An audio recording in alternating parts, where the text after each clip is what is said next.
आज की कहानी है सच्चे हिरन। पुराण में एक बहुत सुंदर कथा आती है। एक जंगल में एक तालाब था। उस जंगल के पशु उसी तालाब में पानी पीने आया करते थे। एक दिन एक शिकारी उस तालाब के पास आया।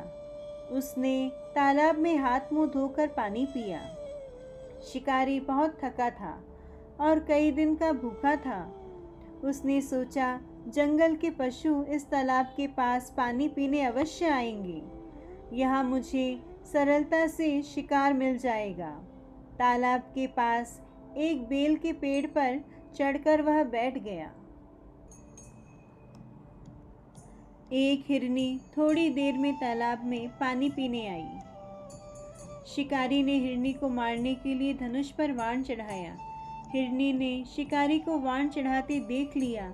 वह बोली, भाई शिकारी, मैं जानती हूँ कि अब मैं भागकर तुम्हारे बाण से बच नहीं सकती, किंतु मुझ पर दया करो। मेरे दो छोटे छोटे बच्चे मेरा रास्ते देखते होंगे। तुम मुझे थोड़ी देर की छुट्टी दे दो। मैं तुम्हें वचन देती हूँ कि अपने बच्चों को दूध पिलाकर और उन्हें अपनी सहेली हिरनी को सौंपकर तुम्हारे पास आ जाऊंगी। शिकारी हंसा। उसे यह विश्वास नहीं हुआ कि यह हिरनी प्राण देने फिर उसके पास लौटेगी। लेकिन उसने सोचा जब यह इस प्रकार कहती है तो इसे छोड़ देना चाहिए। मेरे भाग्य में होगा तो मुझे दूसरा शिकार मिल जाएगा। उसने हिरनी को चले जाने दिया। थोड़ी देर में वहाँ बड़े सींग वाला सुंदर काला हिरन पानी पीने आया। शिकारी ने जब उसे मारने के लिए धनुष पर बाण चढ़ाया तो हिरन ने देख लिया और बोला, भाई शिकारी, अपनी हिरनी और बच्चों से अलग हुए मुझे देर हो गई है। वे सब घबरा रहे होंगे। मैं उनके पास जाकर उनसे मिल लूं और उन्हें समझा दूं, तब तुम्हारे पास अवश्य आऊँगा। इस समय दया करके तुम मुझे चले जाने दो। शिकारी बहुत झल्लाया। उसे बहुत भूख लगी थी, लेकिन हिरन को उसने यह सोचकर चले जाने दिया कि मेरे भाग्य में भूखा ही रहना होगा तो आज और भूखा रहूँगा। हिरनी अपने बच्चों के पास गई। उसने बच्चों को दूध पिलाया, प्यार किया।